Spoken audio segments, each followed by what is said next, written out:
Welcome, everyone. My name is Richard Robinson. I'm a member of the board of NOFA Mass. Again, this is vegetable variety trialing on your farm, homestead, or garden with Hannah Traggis. Now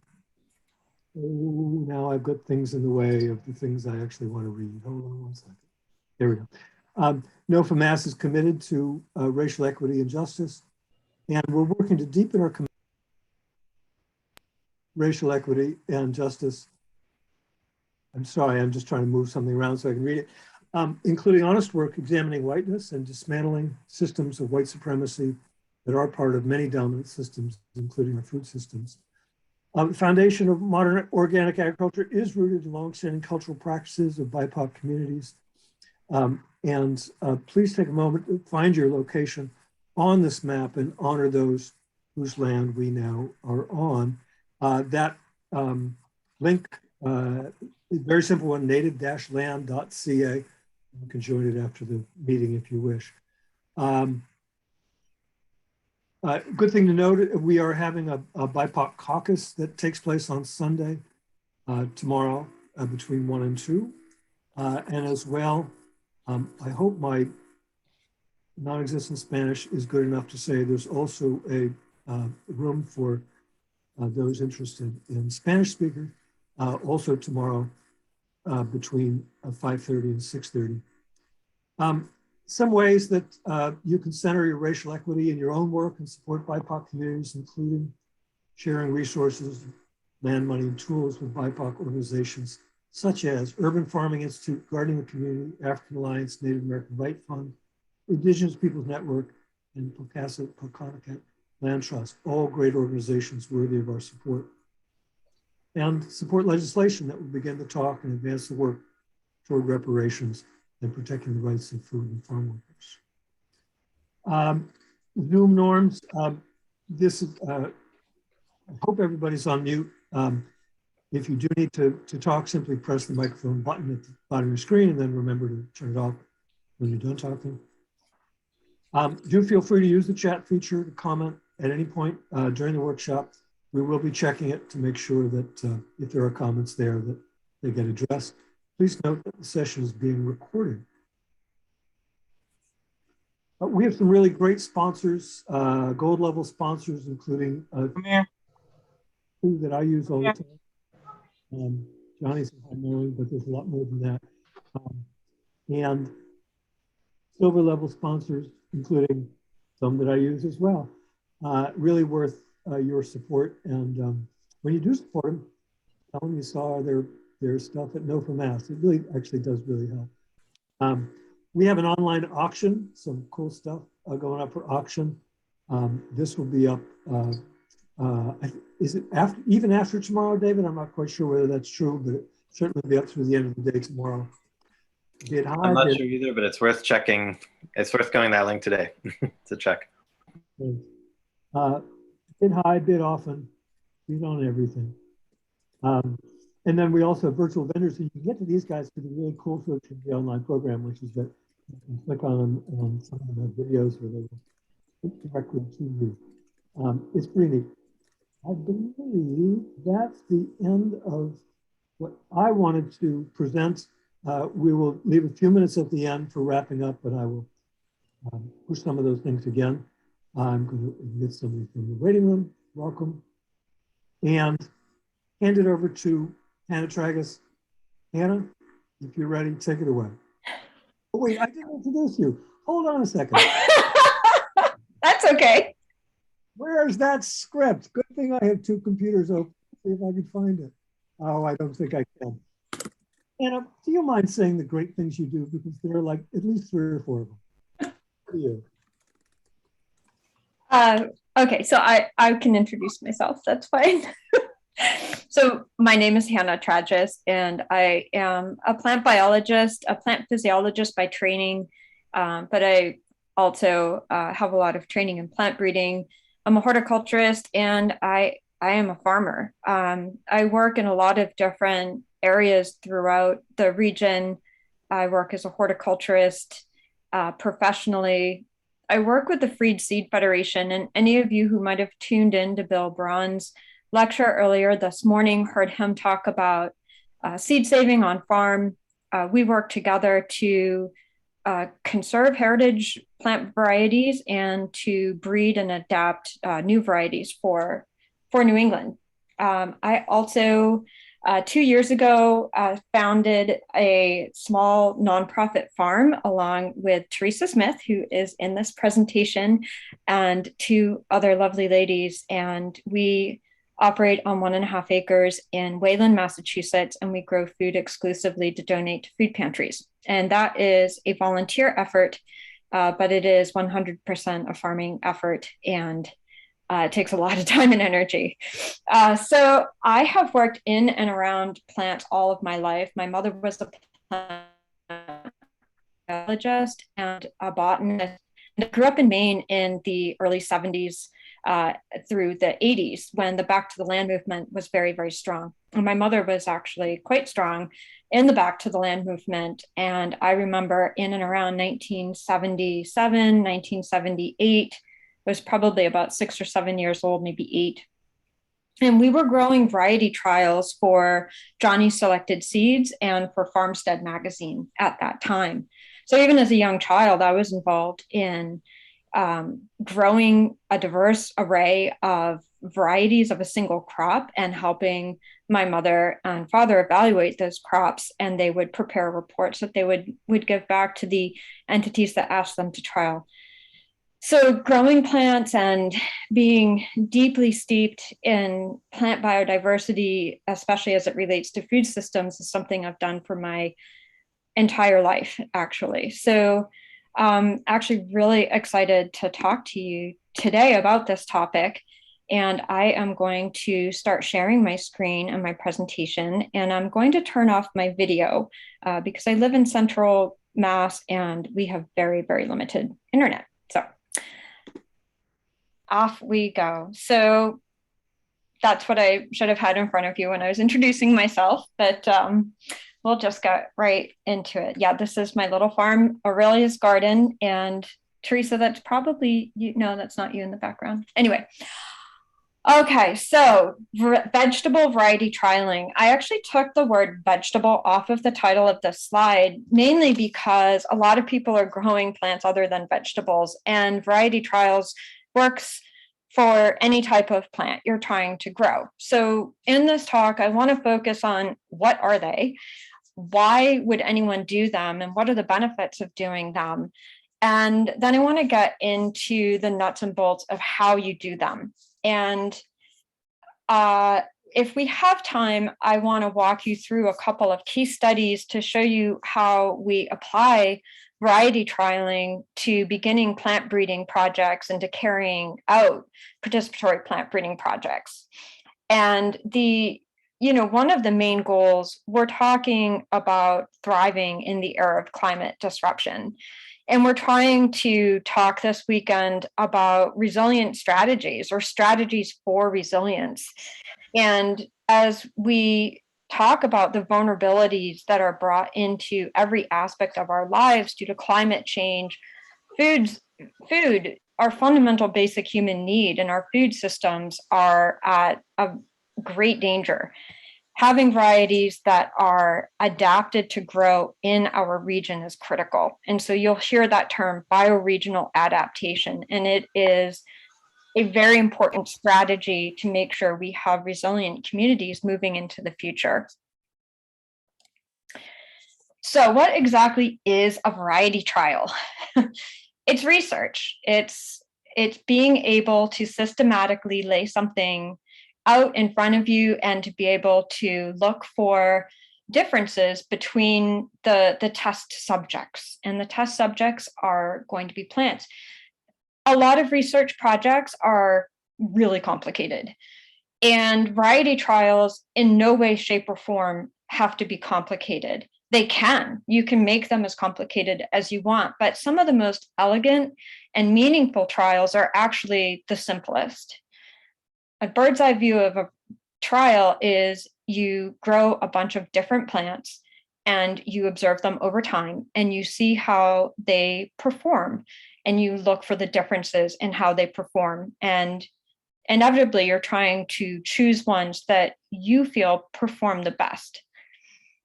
And we're going to talk quite a bit more about this. So I'm going to leave you with that brief statement. There are several different types of trials. And as we get further into the presentation, I will dig a little bit deeper into defining those types of trials. But there are trials that are carried out on research stations, and our most common view of what a research station is something that's held at a land-grant university. It's an academic research site, field site. In New England, and what we're seeing across the country as participatory plant breeding networks are popping up all over the place, we're actually seeing this concept of a research station starting to shift to perhaps there's one really large farm that has high capacity within a region, and they are starting to service research stations. One such entity is actually Ivory Silo Farm in Westport, Massachusetts. And Chuck Curry at Freedom Food Farm, he also serves as a main research station site for some of the work that we do at Federation. Other trials can simply be on a single farm. There are collaborative networks of entities that are interested in trialing, and we see collaborative networks within a region, such as the Freed Seed Federation. And I'll show you an example of a project we've been doing for the last 4 years to breed beets. And then there are national and international collaborative networks.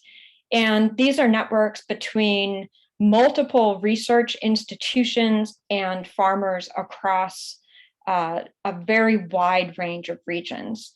Some of the examples of this are the Tomato Organic Management Improvement Project, the Carrot Improvement for Organic Agriculture, which involves the USDA carrot breeder, Organic Seed Alliance, and farmers from the Pacific Northwest to New York. And there's the Northern Organic Variety Improvement Collaborative, NOVIC, which has been going on for several years. So before we get too deep, I want to make sure that we're all oriented and all on the same page with some of the words that you'll be hearing throughout the presentation. And oftentimes words have multiple definitions and we use words interchangeably. So I just want to give just a quick overview of some of the vocabulary that I'll be using as we go through the rest of the talk. So weather. A lot of times people use weather interchangeably with climate and environment. And it's not that that's necessarily wrong, but when I'm talking about weather in this talk, I am going to try, because I also use weather in exchange for other terms.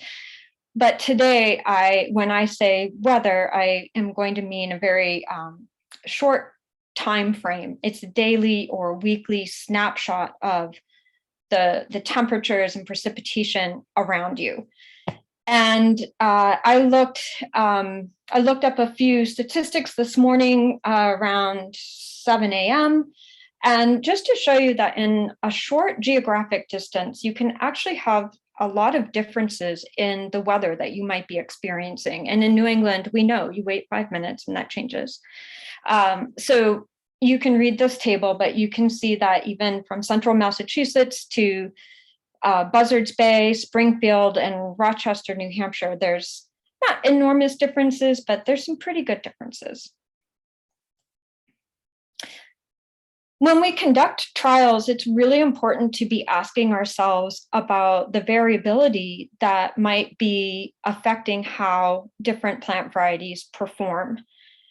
And when we're looking at the difference between plant varieties, we need to understand that variation. And so if we're growing plants in Buzzards Bay and in, Burlington, Vermont, you need to realize that, we may consider those in the same region, but there are very different biophysical factors that could influence how that plant is responding.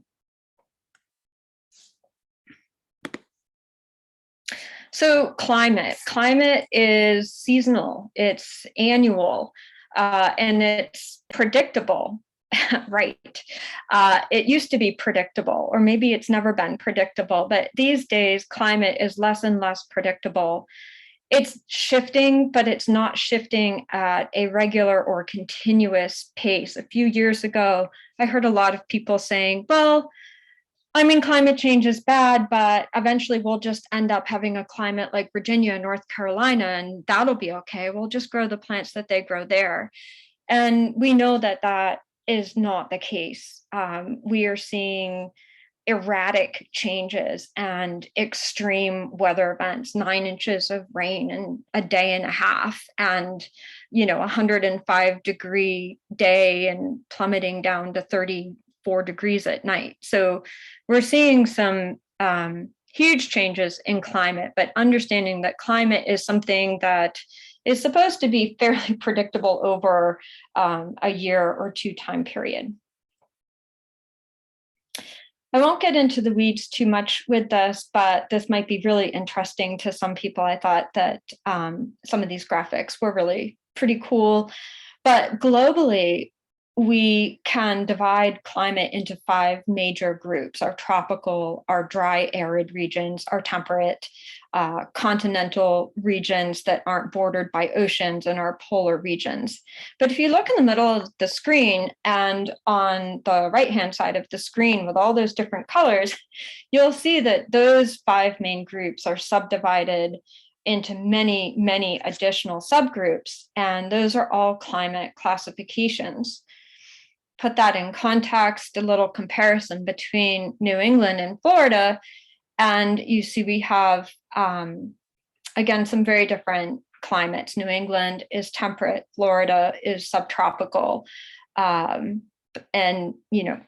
so those are really interesting. You can really dive deep into that, and I can assure you I went down quite a rabbit hole preparing for this talk with these graphics, and I'm not going there any further, but you can. Environment. So a lot of times we will confuse environment with climate or environment with weather. And I would say environment is actually climate and weather plus many other factors. So I just grabbed a definition from the dictionary: very boring surroundings or conditions in which a person or animal lives. It's the natural world. It's something that we're part of. It's our farms, it's our gardens, it's our communities, but it's also the people and the economics. So there's an enormous socioeconomic factor that needs to be considered when we talk about environment. It doesn't necessarily come into play when we're doing a physical trial, but when we're analyzing the trial and really talking about looking at how varieties actually work in our system, we need to understand that the people and the economic and social constraints on everyone around us is not equal, and that those are part of our environment, and we should be looking at plants that function for our entire environment.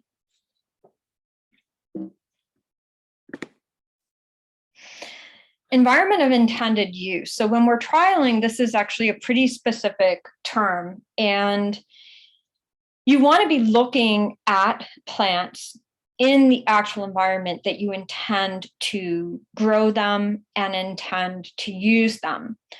So if you have a really unique farm environment where you have an extraneous amount of rocks and hills, but really great loamy soil, and you have a stream in the, you have all this strange sort of environmental factors, but you're relying on someone to tell you how a variety performed at a research station 250 miles away that's in a valley along the Connecticut River, it's not really going to give you a very good look at how that plant would perform on your farm in your environment.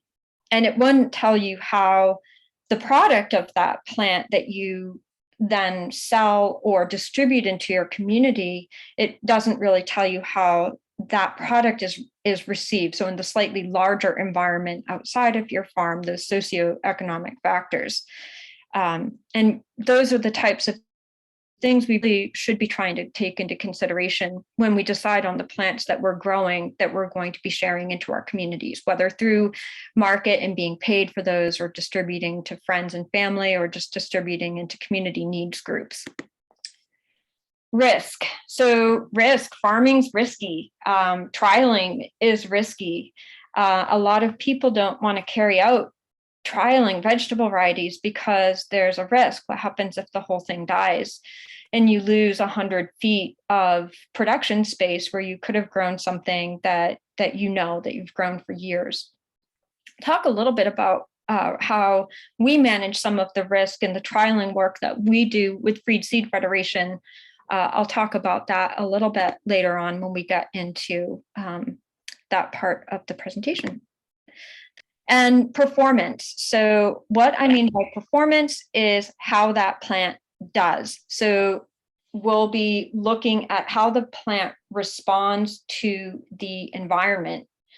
And that has everything to do with how capable it is of responding to the environment around it.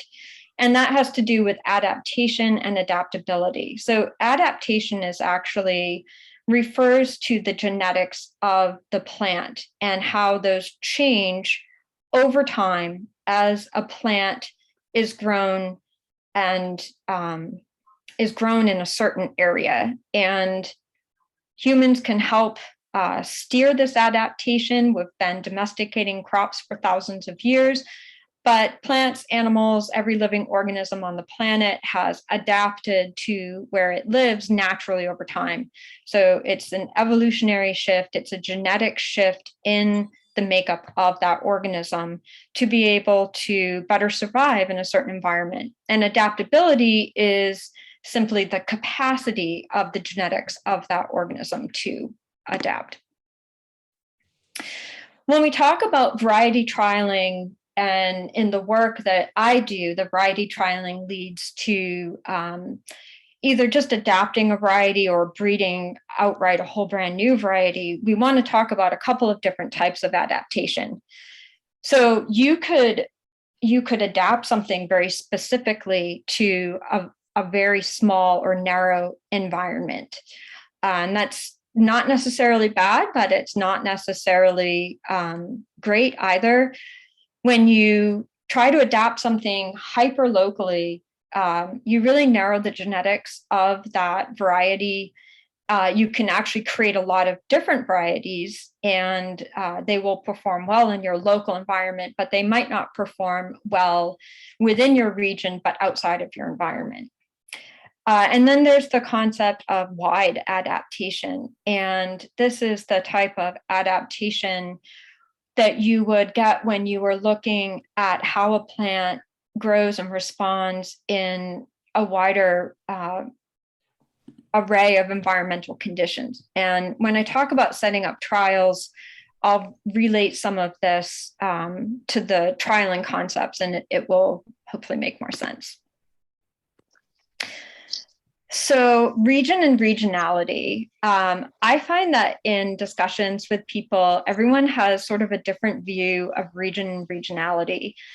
And I remember way back almost 10 years ago when people were gathering to talk about the Massachusetts Food Systems Plan, and we were trying to determine what is local, what do we mean by local, and what do we mean by regional. So I thought that it might be fun to wake people up and hear from people and just get everyone talking a little bit about how each of you defines and thinks about the term region. You can think about the word local, but I am going to open up what is called a Jamboard.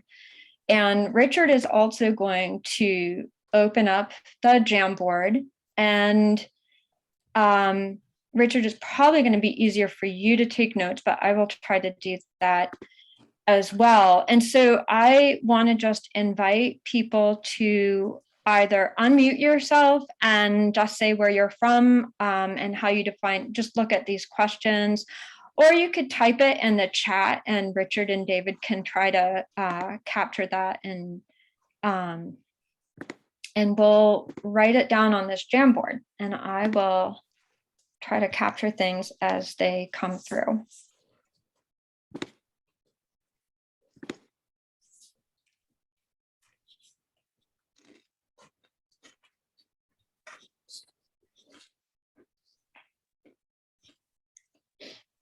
Teresa, don't make me call on you. I was kind of waiting for it. I'm in Western Massachusetts, kind of the Amherst Pelham area. I would say my region is Western Massachusetts, the Connecticut River Valley.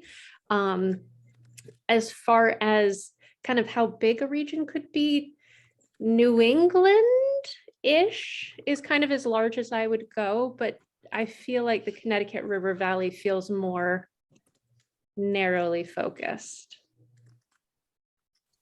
Okay. River Valley is local region.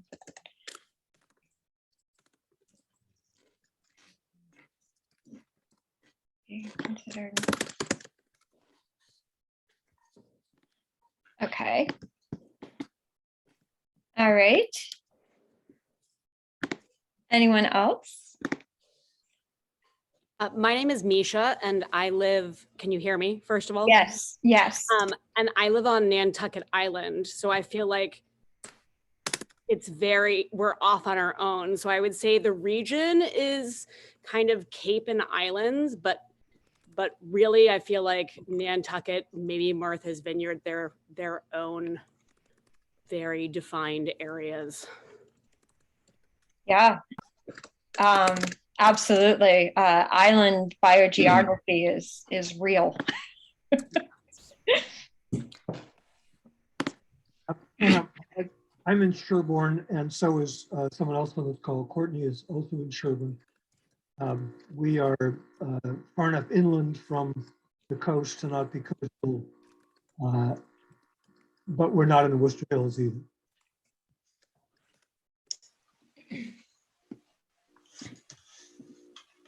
But not in Worcester, and you were saying the ecoregion. Can you say that again?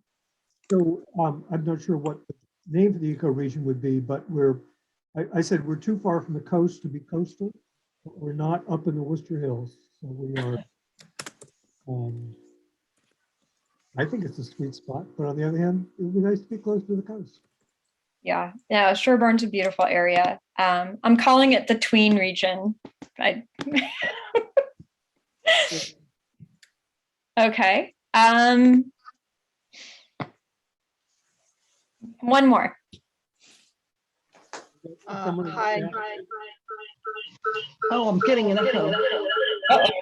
Sorry. I'll type. Okay. Yeah, just add a sticky note if you're on the Jamboard. You can, or yeah, put it in the chat. Richard and David, are there comments coming through in the chat that could go on the Jamboard? Yeah, so Phoebe says, my region is coastal Connecticut, near the mouth of the Connecticut River. And, that echo was because I had my mic on when Ann tried to call, so I tried to talk. Okay. Go ahead. Okay. Ann says coastal Rhode Island. Yeah, I can try again. No, still getting it.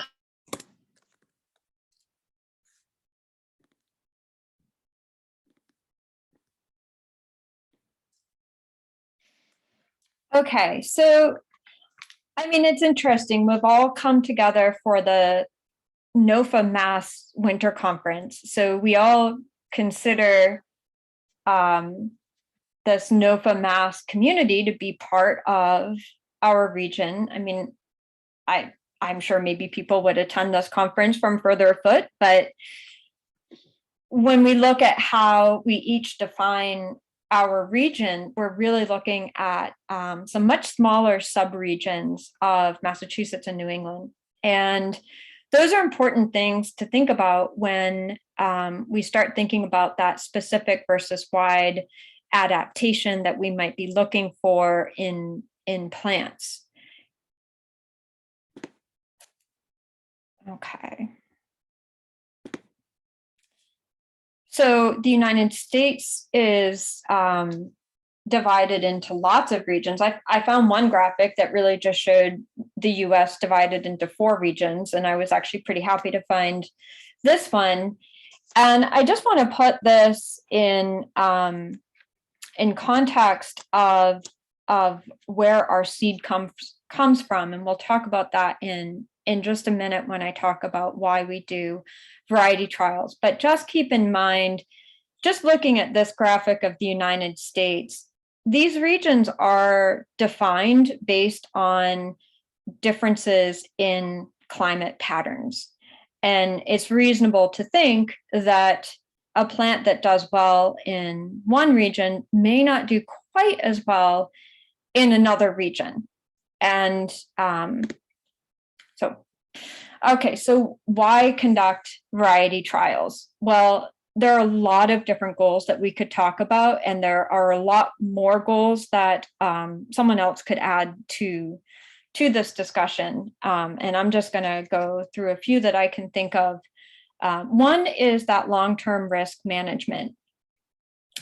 So if you are growing crops and you rely on them to make a living, to send your kids to school, get health care, have a good life, and something happens and you lose a crop or a variety that has disappeared or changed over time, that's all part of that risk that farming can induce into your life.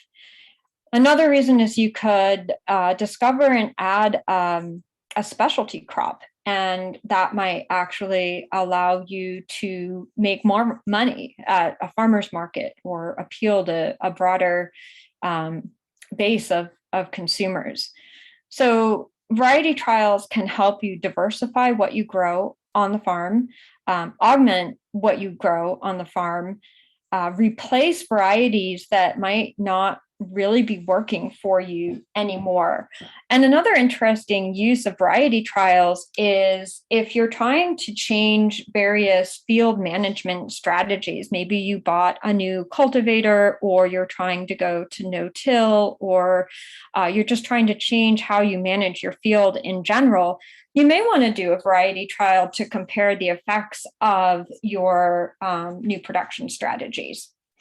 And again, the variety trials allow you to understand the performance of various varieties in the target environment. Another reason why you might want to conduct a variety trial is to satisfy your organic certification. And this is an organic farming conference. I know that we have a lot of farmers, gardeners, homesteaders, community gardeners, people who grow food at any and all scales. But if you have a organic certification for your growing entity, you need to satisfy some of the national standards, and that says you need to use organic seeds as much as possible. And so variety trials can help you find organic varieties that work on your farm, and they can also, and I don't really like this reason, but they can also help you justify to your organic certifier why you are not using an organic seed. And I should be banished from this universe for even saying that out loud, because there should always be an organic variety. The way I look at data like that is, if you can't find a variety that works on your farm that's organic certified, then let's go ahead and make one. And variety trials are just fun. You can satisfy your curiosity. You can discover new things. I started growing papalo a few years ago. I didn't know I could grow I didn't know what papalo was. I didn't know you could grow it in New England, and there it is, and it does well, and it was just fun. You can always use variety trials to begin a plant breeding project. to me, all of this feeds into and can be summed up by saying that variety trials can be used to strengthen food system resiliency at the local and regional levels. We can discover varieties that work in our region. We can begin projects to adapt existing varieties, and we can create new varieties. And Gary Nabhan is a genius in every way, but he's so right. It's the social, the economic, and political. It's that full environment around seed and our access to seed. And we need to have more control over our seed system. So what do we need to do that? Well, we actually have a lot of challenges. The Food Systems New England calls for New England to be able to produce 50% of its food by the year 2060. We have a long way to go before we're able to do that. In Massachusetts alone, we've lost, between 2012 and 2017, we lost 182 farms and we lost 30,000 acres of production land. For the farms and farmers that are growing, we have a lot of challenges in the seeds that we're using. And so now I want to talk a little bit, and I saw Paul Feenan in the audience, and Paul, if you have anything to say, just jump in, because you're an amazing expert at all of this. But where does commercial seed come from? When you look in those seed catalogs, ask yourself right now, when you are looking through the seed catalogs, do you know where that seed was grown? And beyond where was that seed grown, where was it bred? When that variety was created, what was its environment of intended use? Was it Westport, Massachusetts? Was it the Connecticut River Valley or coastal Rhode Island? Probably not. Most varieties, if they're being created for commercial sales and wide scale sales, they're usually really bred for areas of high profit production, like the Central Valley of California or Texas or South Florida. And so those varieties don't always do well in New England. Some of them grow, but they might not really be giving you as much as they really can. So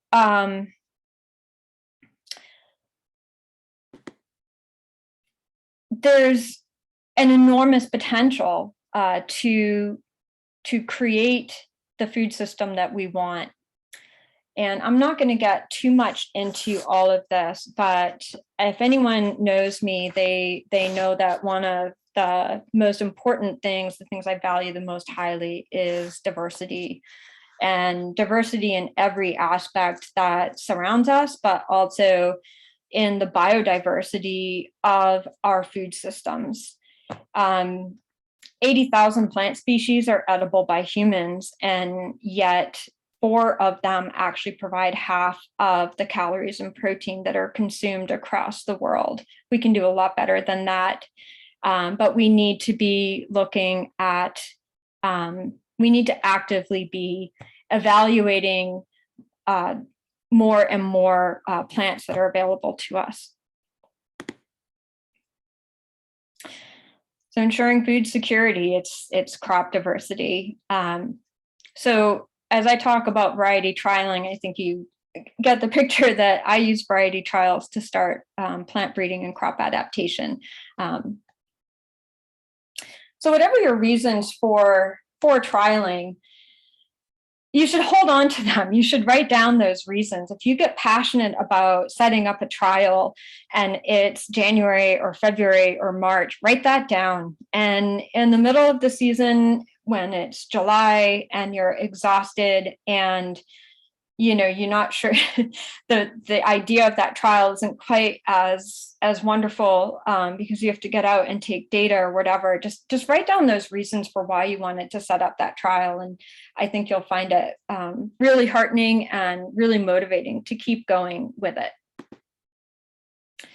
So now we're going to get into the how-tos, and it's really planning ahead is so critical. And when I was growing up, I never planned ahead. Everything was flying by the seat of my pants, hanging on for dear life and making things happen no matter what. And you can do things that way, but you won't get as much out of your effort to do them if you were prepared. So plan ahead, set goals, prioritize the traits that you want, design the trial. And we're going to talk about each of these things separately. So I'm just going to go through this list and expand on it in a few minutes. Come up with a planting scheme, come up with that ahead of time. Ask yourself how many times you've drawn a map where you're going to plant something out in your field or in your garden, and you get out there and all hell breaks loose, and you don't end up planting it exactly the way you wanted to. But if you have a planting scheme created, you at least know your goals of why you wanted things placed where you had them. And so having a planting scheme ahead of time will really help you get that trial in the ground. Understand the environmental variability, come up with a crop management plan, know how you're going to take and collect data, and have an idea in your head how you might want to analyze that data. Okay, so make a plan. A plan should include goals determined by all participants.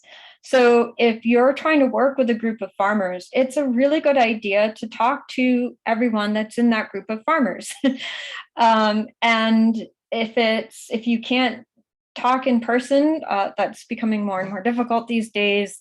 We can text, we can Zoom, whatever it is. If you just want to talk to everyone. Everyone's goals can be slightly different. And when you're making a trial, you want to have one set of cohesive goals, ideally, so that when you design the trial is designed around a set of goals that everyone agrees on and everyone values. So while you're setting those goals, you want to talk about the type of crop that you want to look at and the traits that you need, that you want, that you value. Those are the traits that you're going to want to evaluate. So for example, these are 2 additional breeding projects that we're working on at Freed Seed Federation. We're working on a chicory and a tomato. And this is just a quick list of some of the traits that we will be working for. And every time we grow a trial of the various entries that are part of this project, we're evaluating them on these traits. And I'll talk about ways that we evaluate as we go through. Yes. Just a heads up, we're halfway through. Oh, thank you. I promise I won't speak faster just because of that. Some really helpful hints when you're trying to come up with a trial plan is look back on your notes from last year, take out your cropping plan, look at what did and didn't work, look at where your seeds come from, ask yourself what varieties you depended on the most, and did those varieties really perform the way you wanted them to? Or is it really not filling every slot that you need? Or, just look at that critically. And you're already probably doing that this time of year as we're putting in our final seed orders for the growing season. And so, review those notes. One thing I like to do is the cost of seed is increasing a lot. There are a lot of varieties that might work really well on your farm, but they're not available organically. And a lot of the market right now is dominated by F1 hybrids. There's some extraordinary breeding going on that's creating these varieties. They're known as being bulletproof and workhorses. And, in the organic community, there is quite a few of us who don't really like some of the intellectual property associated with F1 hybrids, mainly because we want to be able to save our own seed, to grow our own seed. And again, some of these plants, whether they're hybrids or not, plants that we're getting from seed catalogs were bred for a much wider or a totally different environment of intended use. So look at those things as you're setting those goals. And prioritize traits. I think maybe we won't do the Jamboard, but I think I have some case studies that that will help us understand this trait prioritization. So once you've set your goals, you want to come up with what's called a trial design. And there are several considerations that you might want to take into account. And there's pros and cons of each of these different considerations. And so if you know your goals, you know what you value, you know what you're looking for, that will help you get through the rest of the planning process. So you could have a single site trial where you're just doing this research on your farm. And I'm kind of skipping over the research station, but there are trials that are just conducted at research stations. And there's a lot of advantages to those, but they're usually not representative of what's happening on working farm. Sometimes a research farm has what's called legacy field effects. So maybe 3 or 4 years ago, there was a nutrient study or a cover cropping study, and it was done in small little blocks across the research farm. And then 4 years later, you try to plant your tomato trial and you wonder why you're seeing these strange, differences in how plants are performing. And it might have nothing to do with the plant itself or the variety or the adaptability of that variety. It might have everything to do with that legacy field effect. But more in line with the focus of this talk is considering on-farm, one-farm, single site trials and some of these collaborative models for trialing. So doing a trial just on your farm, on one farm, is a really great way to just get a quick look at traits to address specific needs that you have on your farm. You can satisfy personal curiosity. You could begin a fun on-farm breeding project or work on adapting an existing variety that you love, but you wish could do a little bit better. The drawback is that it doesn't really allow you to see how the plants you're growing do on your neighbor's farm or, farms in the next town or within your region. And usually when you're doing these trials on your own farm, you're typically only doing them for maybe 1 year. They're smaller trials and you have limited time and space.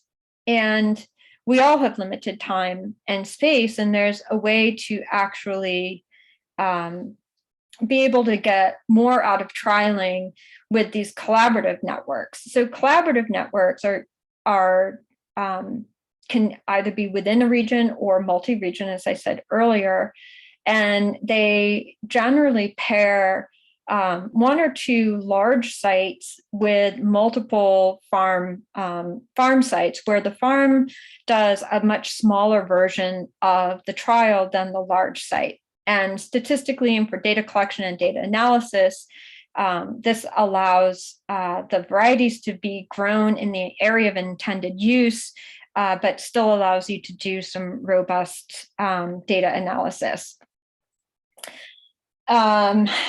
Okay, so, and then there are trial types. You can, 2 main types that I deal with the most and I would recommend to people to try. You could do what's called a screening trial, or you could do a replicated trial. So a screening trial is ideal for doing on your farm as just a single site type of trial. It's usually a small plot and it can be a single planting, and it's a really great qualitative snapshot. Sometimes people use this to just completely rule out a variety. And it might be something they thought was interesting in a catalog, but they've never grown it before, and they just grow it for a quick snapshot. And if it just does horribly, you don't need to waste your time on doing more work with it. It doesn't take a lot of time to manage, and it can give you some really useful information. And a lot of times it's actually used to pre-screen material that's going to be advanced into replicated trialing and even further advanced into plant breeding work. So here's a quick, there's a screening trial of a bunch of different onions. That was actually planted out. There were 2 plantings of each variety, except the ones blooming in the middle that had overwintered from the year before. So that was just planted very quickly, several different varieties. And there's nothing scientific about that, but it certainly can give you an idea of whether or not you like something. Okay, so replicated trials. These can evaluate the performance of a variety across different environments, and you want to be careful how you manage these trials and make sure that it's consistent. And they can give you strong data points. And I have a schematic that shows you what I mean by point D, where I say varieties in each rep are planted in random order from other reps. So replicated simply means that if you're growing 5 varieties in your trial, it means that you replicate the planting of those 5 varieties. So whether you plant those 5 varieties twice at the same time, or you plant them, year 1, year 2, year 3, it means that you're repeating the planting of those varieties somewhere on your farm. And I will show you some pictures of how that looks. So in your plan, when you come up with your trial design, it looks something like this. I've decided on a replicated trial. There will be 2 locations. We're going to plant each variety 4 different times, and there's going to be 12 different varieties. So that's your trial design. Okay, once you have the design, you want to come up with a planting scheme. And again, this is something you want to do this time of year. You want to do it ahead of time. You want to look for a uniform site on your farm. So if you have a sloping hill, or you have, mucky soil halfway, across 5 rows, if you have some weird nutrient gradients, whatever, you want to be aware of what the variability might be on your farm. And if you're partnering with other farms, you want to understand what the variability might be in those additional locations. It's not that variability is a bad thing. It is more ideal to plant your trials on a uniform site. But if you can't plant your trials on a uniform site, and let's be honest, how uniform is New England? Not very. But that informs your planting scheme, that informs your trial design. So if you have more variability in your field conditions, you can simply add more replication to your trial. And that can help you really get a better look at how the variety is actually performing. You want to plan to include buffers around the planting. And this helps, if you're trying to evaluate a trial and your trial plants are on the very edge of a plot that, people walk up and down, and then, in the middle of the trial plot, you have a whole bunch of other plants that aren't getting that same treatment. So the buffer plantings is really important. On your planting scheme, you want to figure out how many plants per plot you're going to have. Something like onions or beets or carrots, you can fit a heck of a lot more plants in a smaller spot. But if you're trialing something like tomatoes, you want to make sure that you have room for it, and you just want to know ahead of time and be able to plan for that. And if possible, you also want to avoid field edges. Oftentimes, those are maintained and cultivated much differently on a farm than the parts of the central parts of the field. I also want to stress, make your labels ahead of time. And this might sound silly, but when I first started trialing, I was not doing this. And when I started working with farmers, we would talk about the trial, come up with the design. I would hand them, a box of, 10, 12 different varieties of seeds. And when I would go visit the farm for the first evaluation, we would have no idea where the markers were, no idea where the varieties were, et cetera, et cetera. And I am guilty as charged too. When I'm planting out trials, I always say to myself, I'll remember where that was, but that's not true. I don't remember. Make your labels ahead of time, and you will just be much happier, much more peaceful. You also want to set target planting dates.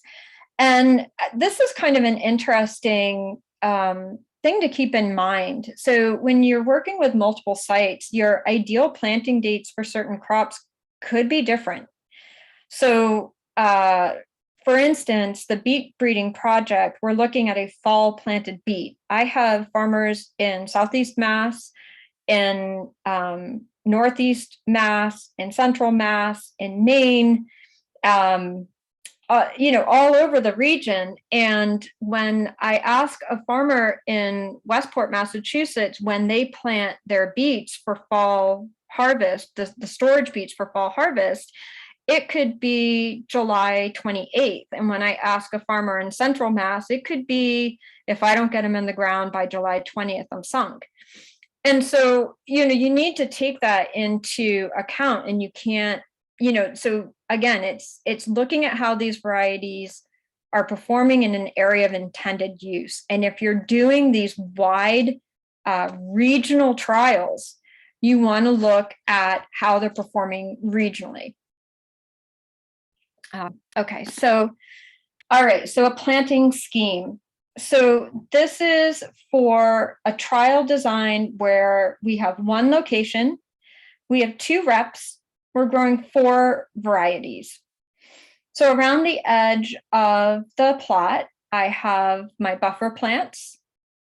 And then inside the plot, on the left-hand side, we have A, C, B, D. That's the first replication.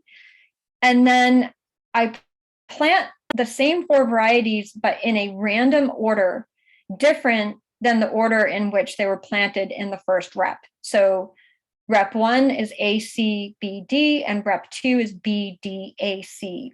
And so that randomized planting is really important to help you actually get an objective view of how those plants are going to perform in that field. You could have nutrient differences across the field. You could have irrigation differences. There could be a slope here, something. But by randomly planting your replications, it will help you account for that when you start to take and analyze data. So these are the labels that I use. These are the 18-inch wooden field stakes, and these are nice and tall. They're visible. I do not recommend using pot labels. I just don't.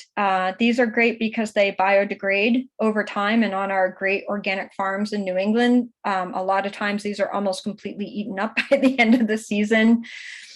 And the ink that you use is actually important. And this might be another, you might, why is she talking about ink? But you want to use Sharpie, and you want to use what are called the industrial pro Sharpies, not just your general regular black Sharpie. you use the Industrial Pro Sharpie marker to mark your labels, the writing will stay on throughout the entire season. A lot of the ink and the other markers that you use is not stable in ultraviolet light, and it breaks down, and you lose that marker over time. And by August, you have no idea where anything is. You should also, even if you have a planting scheme drawn up, you should also, once you're done planting, either make an as planted map or take pictures. If you had to deviate from your planting scheme and you're running out of time and you can't make a map, at least take pictures. Pictures are invaluable during trials. And the picture on the right is just showing some field variability in one of our beet trials. And if you look at the strip in the middle, these are actually the trial beets. And the strips on either edge were just some market production beets on this farm. Okay, so make a plan, detail your crop management strategy. If it's just your farm, this is pretty easy, but you want to keep in mind that everything you do to that trial should be done on the same day and in the same way.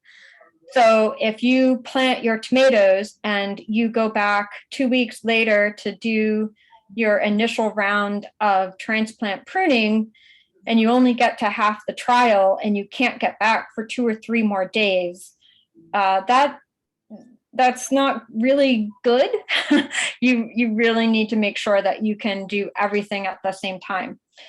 If you're conducting a multi-site trial, you want to make sure that you're talking with all the farmers and that everyone understands what the different management strategies might be. It's not that you need all the farms to manage the crops and trials in the same way.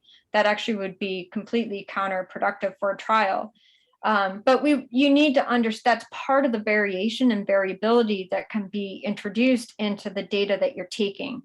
And so that's actually really important to understand. And if you do have 2 farms that are just completely different management strategies, you know, one is a conventional deep tillage, blah, blah, blah, and the other is, you know, a beyond organic, no till natural farming, like you probably don't want to have both of those sites in a trial. But it's important to understand how the trials are going to be managed and try to make it, at least on each site, it should be managed as consistently as possible. Between sites, it's okay if there are differences in how it's managed, but you just need to understand and know what those variables are. Know ahead of time how you're going to take data. You know, if you're going to take a bunch of quantitative data, I do not recommend taking a bunch of quantitative data, but if you're measuring yield, you have to use a scale, you have to weigh things, but know ahead of time and make sure you have the supplies on hand. Let the traits guide how you decide to take data. I could be looking at beetroots and want to know the size. I could measure that, I could weigh that, or I could score that, and I'll talk about scoring. You could use a scale of 1 to 5 or 1 to 7, and you could just score that if you have them all lined up beside each other. If you're using data sheets, make them up, pre-print them, put them in your notebook. I love some of the note-taking apps on my phone. They make it really easy. You can snap a picture and take a couple of notes. Super fast, super easy to use. A platform that we're beginning to use this year with Freed Seed Federation is called SeedLinked. And I have a picture later on in the presentation that shows what they do, but that's a phone app, and it's really easy to just go in while you're out in the field and enter a couple of numbers, save it, and away you go. But just know how you're going to take that data. Decide when. If you're going to do flavor analysis, so there's all sorts of things that you can do to take data. Again, if nothing else, make sure you take pictures. Pictures have saved me so many times. When you're taking pictures, make sure you take a picture of the label. So there are various types of data to collect. There's quantitative, where you're measuring things. There's scoring. Scoring is my favorite way to rate trials. And I generally try to set up trials where all the data can be taken using a scoring method. It isn't always possible, but it's easy, it's fast, it's manageable. And when you're scoring a trial, you determine a scale of 1 to 5 or 1 to 9. You generally use the odd numbers as the concrete scores. And if you really need to discern more closely between something, then you'll use one of the even numbers, like 2 or 4. So the method for this, you would go to the trial, walk through the trial, put your notebook down, put your phone down, just walk through the trial, look at the plants, and just ask yourself, what are the most outstanding plants here? And those are going to be your 9s. And then you want to look and say, well, what's the biggest loser here? And so that's your 1. And then you want to try to calibrate your eyes to, okay, well, what's kind of in between those? And once you've done that first walkthrough, go back, pick up your notebook, your phone, whatever it is that you're going to use to take your data, and then stop at each entry and rate the entry. Look at all the plants in that entry. If you have 10 tomatoes in entry number 1, look at all 10 of them and come up with that 1 to 5 or 1 to 9 rating for those 10 plants, and then move on to the next entry. Be really careful not to cluster your numbers. A lot of people have a tendency to sort of give everything a 2.5, a 3, and a 3.5, or a 3, 3.5, and 5, and 1. So you really want to sort of force yourself to use the full range of those numbers. You can also rank things. I don't use this very often, but some people find it really convenient. And it also depends on the traits that you're trying to measure. But if you have 10 varieties, then you have 10 rankings. And when you look at that trial, you assign 1, 2, 3, 4, 5, 6, 7, 8, 9, 10 to each of the 10 varieties. And so that's ranking. Again, my favorite is scoring. And then qualitative. Qualitative is actually priceless. Qualitative combined with scoring, I think, is probably one of the more powerful and easy ways that you can take data on your on-farm trials. And I find, and I talk to a lot of people who find those just to be the most manageable and time efficient ways. Qualitative, just stand back and look at the trial and just record down what varieties just looked really great. Like who's the winner today? Take pictures, including the label. I sometimes use my voice memo app on my phone, and I'll just hit play and I'll just start talking as I walk through the trial, and that can work. You can be taking data and making your measurements on a given day, but without that capturing the sort of qualitative aspect of what happened that day, it's really hard to remember, 2 or 3 months later when you're trying to finally sit down and analyze the results. And then you want to know how you're going to analyze the data. And I recommend keeping this as simple as possible. For a lot of reasons. There's no need to make it complicated, and it's just torture. So you don't need to read this. This is just, the bird's eye view. This is what a trial plan can look like. It's just a simple document. It doesn't need to be more than a couple of pages long. And this is what you will kind of hold on to for the rest of the season. Okay, so let's talk about data. And Richard, are there any questions or anything coming in? I just want to make sure if there's any. You're muted. the chat, but why don't you head out, keep going, and I will interrupt you if there's anything Okay, else. perfect. Perfect. Okay, so this is just a completely contrived set of data that I typed up just to show you Excel is very easy. And so in this trial, we have varieties A, B, C, D, E, and F. And oh, I realized I forgot to talk about variety selection. So let's back up a second. When we are designing our trial and trying to figure out what varieties to grow in that trial, a lot of times we have something that we're already growing and we want to compare to. So that's called a check variety.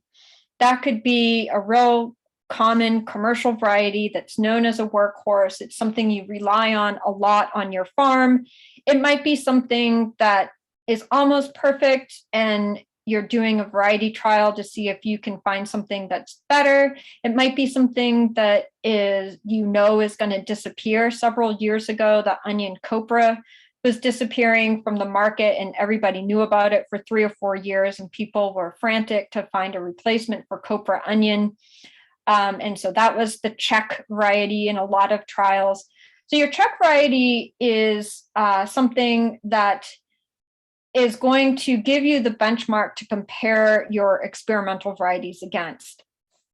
And the other varieties you want to include are a number of different things. And you can talk to other farmers, you can talk to your extension agents, you can talk to your seed company representatives, and they can give you some really great tips on what other farmers in your region, what varieties they might be growing that you may not have ever tried before.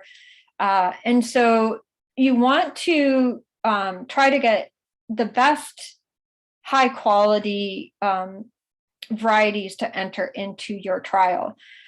You may, even if you're trying to start a plant breeding project, you may actually end up talking to some plant breeders and they might send you some of their experimental lines that you could be growing in your variety trials.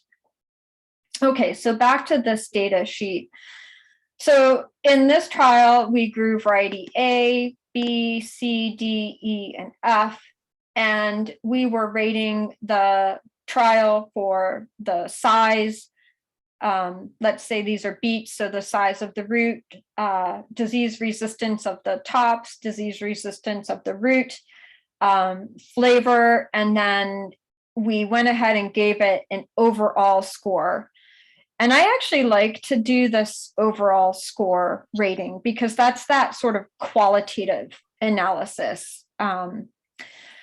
So this is the data table, and what I've got written here, we're just pretending. But let's say we measured, 500 roots of variety A, or scored 500 roots of variety A, and on average, it got a 5, right? So on a scale of 1 to 5. So that's how these numbers came from. Well, in Excel, you can actually, if you look on the right-hand side of the page, if you go to analyze data, you can type in a couple variables. So here I typed in variety by overall score, and I got this graph on the right-hand side. So down to the next slide. So in the upper right-hand corner, there's my graph of overall score by variety. And being able to look at your data visually like this it just makes evaluating the trial really easily. So if I simply wanted to look at the overall score and decide if I wanted to grow this again, I might actually be interested in varieties B, A, F, and C. And I probably would not be interested in varieties D and E. But looking at a variety just based on one score doesn't really tell you a lot. So you can look at your data in other ways. Maybe size is really, really, really important to you. You want to fill that box. You really want nice big beet roots. And so you might want to look at variety by size. And so down on the lower left-hand side is a graph that's varieties by size. And now we see that variety E and D didn't have good size, but neither did variety C. So if I was looking at the overall score by variety, I might have included variety C in my growing the next year. But if I include an analysis of the size, and I can see that all of the roots in variety C were small, then I wouldn't and probably advance them. But what's going on with variety C? So if I look in the lower right-hand corner, that graph, the one that has blue, orange, and gray bars for each variety, lower right-hand corner, if you look at variety C, you see that it has the disease resistance in the tops was really high. And it was really one of the best in the trial. So going back to the goals I set for myself with this trial and what I valued and the qualities I'm really looking for, I might have said to myself, what we really need is something with really good disease resistant tops. And so if this was a breeding trial, I might go ahead and actually advance variety C into the next round of growing and trials. Didn't have the root size that I wanted, but it has the disease resistance. So that's one way to look at your data. This is, yes, go ahead. We've got about 10 minutes left. Okay, thank you. This is a picture of just what the seed-linked platform looks like. And this presentation is going to be available to folks, and I'll have a list of all the different links in it. But SeedLinked is really, really cool. It's an online platform. It's a crowdsourced citizen science type of platform where people can get all sorts of information about different varieties. You can input information about varieties that you're growing. You can take pictures, you can score and rate the varieties. Another way that you can look at your data is there's some really amazing tools that the Organic Seed Alliance has created in partnership with eOrganic and the Risk Management Agency and a few other entities. So the Organic Seed Alliance is a nonprofit organization out in the Pacific Northwest that works on a regional and national level to support organic seed systems in every way possible. They do plant breeding, they do education, and they work to educate farmers and teach farmers about seed production. And they came up with this whole variety trialing tool. So you can go online to this variety trialing tool, you can upload your data, and you can get a little data plot like this. This is basically like the bar graphs I showed you in Excel. It's just showing them in a slightly different way, but it's essentially the same thing. So they put a lot of work into this tool, and it's pretty incredible. So you can actually not have to worry about doing this in Excel yourself. You can just upload your data to Organic Seed Alliance and press a button, and they will do it for you in about 5 seconds. You can also plan your trial. So they have a set of questionnaires that you can use, and it's a very short set of questionnaires. You input a few pieces of information, and they'll automatically generate a trial design for you. 2 replications, 3 blocks, 10 varieties, blah, blah, blah. You can also see data from trials that have happened across the country, basically. If someone has thought to upload their data and make that available through the site, you can see it. You can also make your own data available so that other researchers, other farmers, anyone else that's interested in seeing your data can see it. You don't have to do that. You can upload your data and have the analysis done, and you don't have to share it widely, but you can. Other incredible online resources to help farmers conduct on-farm research. eOrganic, this is another like incredible resource for organic farmers. And they house what's called the on-farm variety toolkit. And I will take you over there quickly. Can everyone see this new page open? Okay. So this is online, and it is a link to the trialing tool. This one at the top is the one I just showed you. There are all sorts of data analysis templates or data collection templates that you can use. And there are some great webinars that they've created that explain this process again and in maybe not more detail, but different additional detail than what I'm giving you guys today. Let's see. SARE has also put together a technical bulletin about how to conduct research on your farm. This is just conducting research in general, but it can be applied to variety trialing, and there is a section about variety trialing. So there's a lot of really incredible resources. These are some of those templates. This is a data collection template that is available, and there are links to all of this in my presentation. So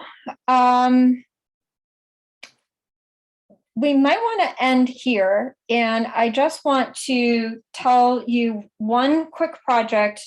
So with the Free Seed Federation, we received a specialty crops block grant last year to breed 3 new organic vegetable varieties for New England, or to at least begin the breeding process. It's a 3-year grant. 3 years is nowhere near enough time to complete breeding a variety. But one of the projects was to be determined by area farmers and regional farmers. And so the first step of that project is this survey. So we created a survey to help assess the needs that our farmers and growers have in Massachusetts and across New England, the needs that you have for seed and varieties that are certified organic, open pollinated, and bioregionally adapted. So Richard and David are racing each other to paste this link into the chat. It will be available and distributed through the conference, and it will also be widely distributed through the various NOPA organizations throughout New England, through the Young Farmer Network, through eMassCraft listserv. University of Vermont will be distributing this. We are basically throwing this survey far and wide, and we hope to get as many people responding as possible. Our grant centers on breeding a new variety for Massachusetts, but the data that we collect will be shared with researchers across the region, and anyone who's interested in seeing the results of this, they will be available publicly. So I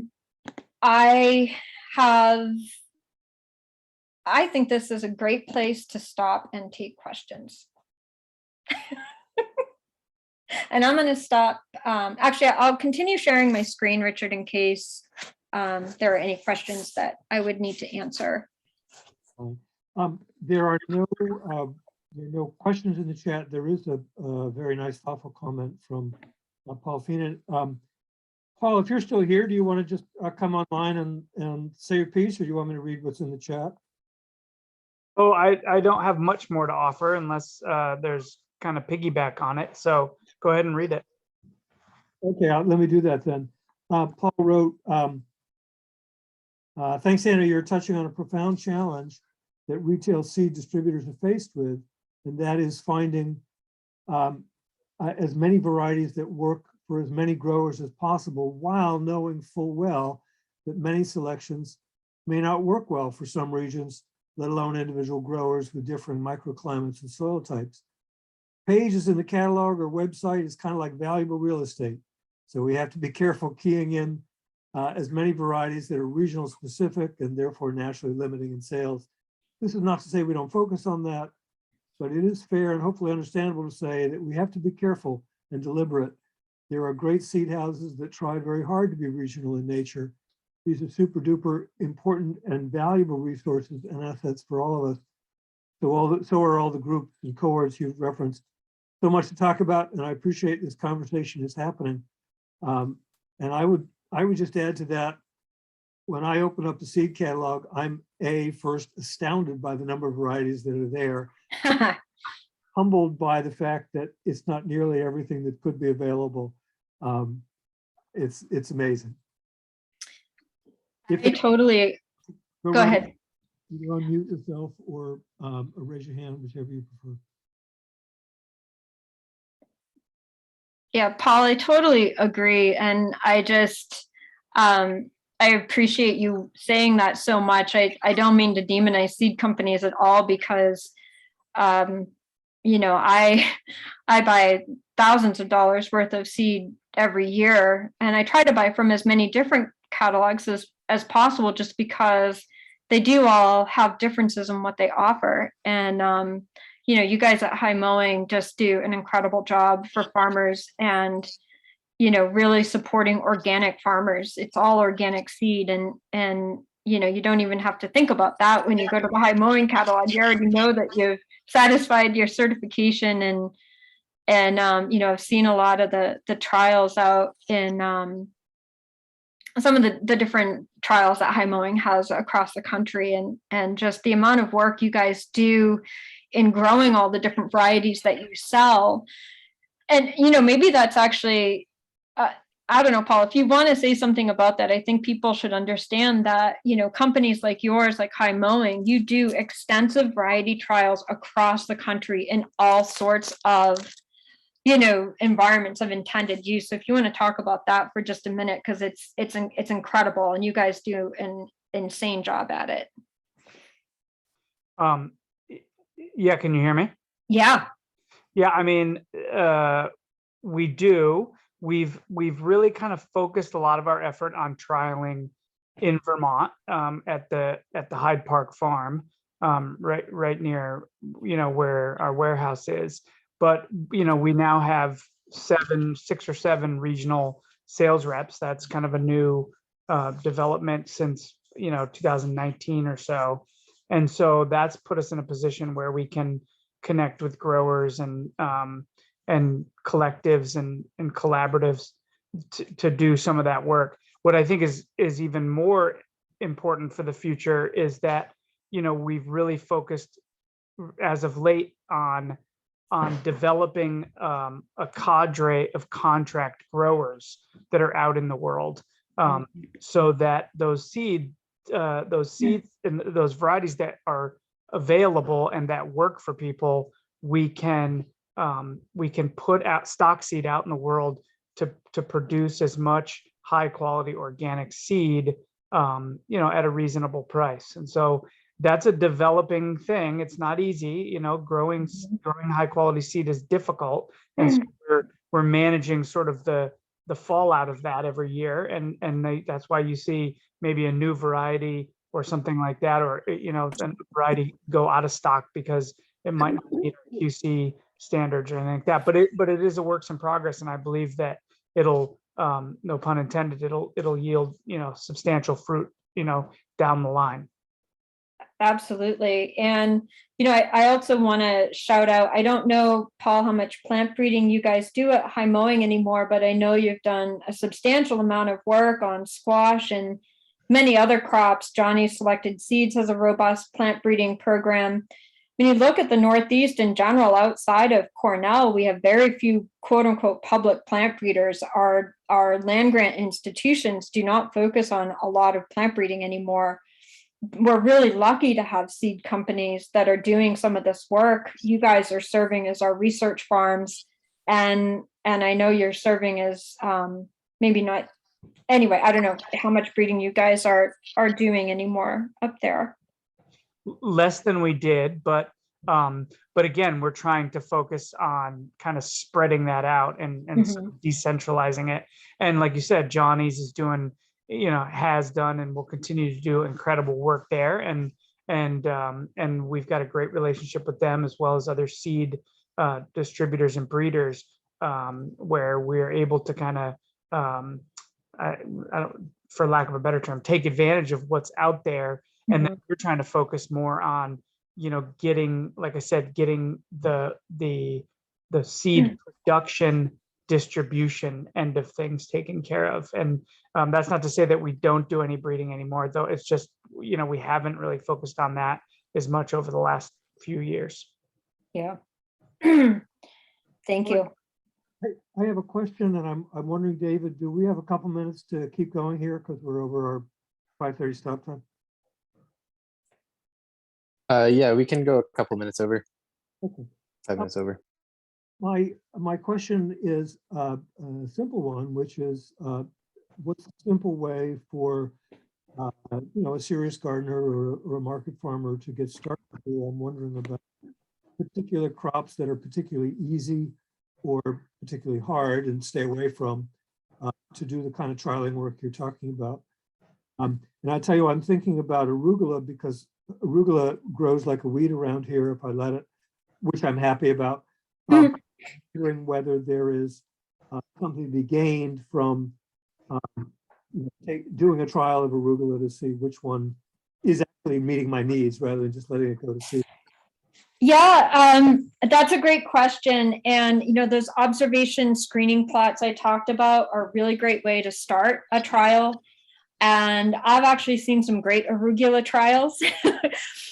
And, there are huge differences in arugula. You got some of, I don't know. I mean, finding the germplasm or varieties to grow can be a challenge, but it's winter and it's, the good time of year to get online and start digging and finding the unique varieties. I think it's an excellent way. And, you might say, wow, I just really want something that tastes good and doesn't bolt. You might look at 2 traits and you could put out 25 plants of, 10 different arugula varieties and plant that twice in your garden. And it's, yeah, I'm not sure I answered your question. Thanks. Okay. If there are other questions, we'll take them. Otherwise, I will wrap us up here. Going once. Thank you, everybody.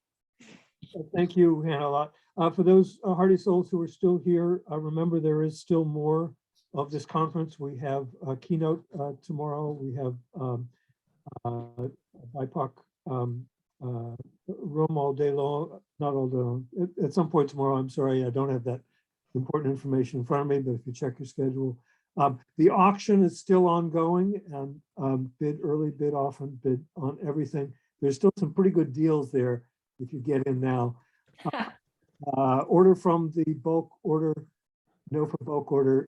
It's speaking of good deals.